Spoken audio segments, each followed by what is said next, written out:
नहमदुहु व नसल्ली अला रसूलिल करीम अम्मा बाद फ़अऊज़ु बिल्लाहि मिनश शैतानिर रजीम बिस्मिल्लाहिर रहमानिर रहीम शहर रमज़ान अल्लज़ी उनज़िला फ़ीहिल क़ुरआन आमनतु बिल्लाहि सदक़ल्लाहुल अज़ीम अल्लाहुम्मा सल्लि अला सय्यिदिना मौलाना मुहम्मद बारिक वसल्लम। बहन, आप लोग जो सवाल है कि रमज़ान और कुरान का आपस में क्या ताल्लुक़ है, तो आइए मैं बयान करता हूँ आपके सामने। अल्लाह ने कुरान पाक में वाज़ेह फरमाया कि 12 महीने रब ने दिए, 12 महीने में से एक स्पेसिफिक महीना चुन लिया और उसके लिए फरमाया शहर रमज़ान अल्लज़ी उनज़िला फ़ीहिल क़ुरआन।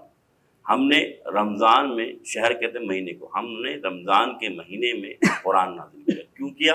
हुदल लिन्नास, इसलिए किया कि लोग हिदायत पाएँ। यानी ये वो महीना जो स्पेसिफिक महीना बन गया लोगों की हिदायत के लिए, इंसानियत की हिदायत के लिए। अब आया ये कुरान इंसान की हिदायत के लिए, लेकिन अब हिदायत पाएगा कौन?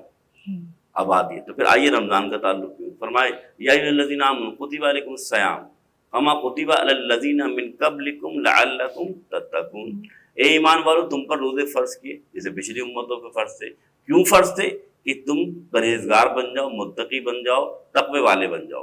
अब यहाँ पर गौर से बात समझिएगा, कुरान आया हिदायत इंसानी के लिए, रमज़ान में रोज़े रखे तक़वे के लिए। अब इसका ताल्लुक क्या है? देखिए, कुरान आया तो सबके लिए, लेकिन हिदायत पाएगा कौन? आइए फिर सूरह बकरा की तरफ पहली सूरह में अलिफ लाम मीम ज़ालिकल किताबु ला रैब फीह हुदल लिल मुत्तकीन। हिदायत जो पाएंगे वो कौन पाएंगे? मुत्तकीन पाएंगे। मुत्तकीन कौन होता है? जो रोजे रखेगा। तो मालूम ये चला कि जब आप रोजे रखेंगे तो आपको तकवा मिलेगा, और जब तकवा मिलेगा तो कुरान से हिदायत मिल जाएगी। अब ये बात हमें समझ में आई कि कुरान का और रमज़ान का इसलिए गहरा ताल्लुक है और रोज़े का इसलिए गहरा ताल्लुक है कि जब एक मुसलमान, एक मोमिन रोज़ा रखता है तो उसे अल्लाह ताला की मोहब्बत, कुर्बत और सबसे पहली बात उसे अल्लाह की तरफ से हिदायत मिलती है। बेशक, क्योंकि हम कहते हैं ना कि जब आप रोज़ा रखते हैं तो आँख का, कान का, आपके ज़बान का, आपके नफ्स का, हर चीज़ का रोज़ा होता है। हम खुद को रोक रहे होते हैं। वो कहते हैं पूरे साल की एक ट्रेनिंग हमें मिल रही होती है। अब इसकी एक मिसाल इस तरीके से देखें, रोज़ा अल्लाह के रसूल फरमाते हैं, अल्लाह ताला फरमाता है ए इब्ने आदम तेरा सारा अमल तेरे लिए, लेकिन रोज़ा मेरे लिए है, और रोज़ा तुम्हारे लिए ढाल है। यानी अब और इसकी जज़ा भी मैं क्यों, अस्सौमु ली व अना अज्ज़ी बिही व अस्सौमु ली व अना उज्ज़ा बिही औ कमा क़ाल सल्लल्लाहु अलैहि वसल्लम। रोज़ा मेरे लिए है, यानी कि मैं इसकी जज़ा क्यों दूंगा? क्योंकि मैं जानता हूँ, मैंने पहले मिसाल दी कि तुम अगर खा पी नहीं रहे हो तो क्या मेरी वजह से खा पी रहे हो, या तुम अपने आप को रोजेदार कहलवाने के लिए खा पी नहीं रहे हो, या फिर तुमने खाना पीना जो छोड़ा है तो उसके साथ साथ और अमल भी छोड़े कि छोड़े? कि तुम पहले अगर झूठ बोलते थे, क्या तुमने झूठ बोलना बंद किया? पहले तुम गीबत करते थे, क्या तुमने गीबत करना बंद किया? तो रोजे का ताल्लुक मा अल्लाह है, अल्लाह के साथ है कि अगर आप रोजे में, फिर वही बात है कि आपके अंदर तकवा आ रहा है। तकवा क्या है? गुनाहों से बचना, झूठ से बचना, गीबत से बचना, ऐसे काम से बचना, मेरा रब जिससे नाराज हो जाए। अब इसके इस तरह तकवा होता क्या है? एक सिंपल मिसाल दे देता हूँ।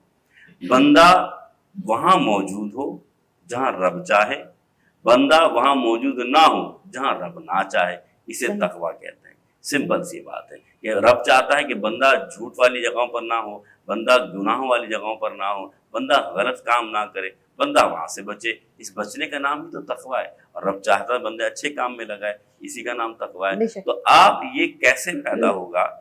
देखिए, मैं आपको एक मिसाल देता हूँ। छोटा सा बच्चा है ना, 11 साल का, 8 साल का, उसे भी पता है कि कुछ चीजें गुनाह है। अगर आप मुझे गाना सुनोगे तो तुम्हें सवाब मिलेगा या गुनाह मिलेगा? नहीं, मुझे गुनाह मिलेगा। लेकिन फिर तौफीक क्यों नहीं होती? वजह ये है कि तौफीकात जो है, हमें पता है कि हम सब इस उम्र में कि गुनाह क्या है और नेकी क्या है, लेकिन हमें तौफीक कब मिलती है? जब हमारे साथ अल्लाह ताला की रहमत हो, और साथ साथ दो चीजें जब हमारे चीज जो है वो कमजोर होती है। यानी कि अभी शयातीन जकड़ लिए गए और भूख ने नस को कमजोर कर दिया। तो जब दोनों चीजें कमजोर हुई तो इंसान के अंदर जो रब की मोहब्बत थी वो भर के सामने आना शुरू हो गई। तो बात इतनी सी, आप अल्लाह से मांगना तो सीखें। फिर इसकी मिसाल देखें, अल्लाह से मांगना कैसे। याद रखिएगा, मेरा रब इतना करीम है, इतना करीम है, जिस लम्हे आप मांगेंगे ना, दिल से मांगे, बात जो दिल से निकलती है असर रखती है, पर नहीं ताकत परवाज़ मगर रखती है। ہے۔ رسول کریم صلی اللہ علیہ وسلم فرماتے ہیں یہ رمضان کا مہینہ ہے، آپ نماز کے انتظار میں بیٹھے ہیں نا، رسول فرماتے ہیں اس انتظار میں دعا کیا ہوتی ہے کہ فرشتے ساتھ بیٹھ جاتے ہیں اور دعا کرتے ہیں، اے اللہ یہ تیرے انتظار میں بیٹھا، اللہ اس کی تمام حاجت پوری فرما دے۔ اب آپ سوچیں کہ وہ رب کے انتظار میں کیا کہ وہ نماز ہوگی تو میں اللہ کے سامنے سجدہ کروں گا، تو آپ جب اللہ کی طرف بڑھتے ہیں نا، دوسری مخلوق آپ کے لیے دعائیں کر رہی ہوتی ہے، تو معلوم کیا چلا، آپ بھلائی کریں، آپ نیکی کریں، اور دعا مفل عبادت، دعا عبادت کا مغز ہے۔ تو آپ یاد رکھیے گا کہ رمضان کا جو مہینہ ہے، مغفرت کا جو مہینہ ہے، مغفرت کے لیے آپ بھی دعا کر سکتے ہیں، آپ کے والدین بھی دعا کر سکتے ہیں، لیکن یا کتنی بڑی بات ہوگی کہ فرشتے آپ کے لیے دعائیں کر رہے ہیں، تو یہ مہینہ ایسا نہیں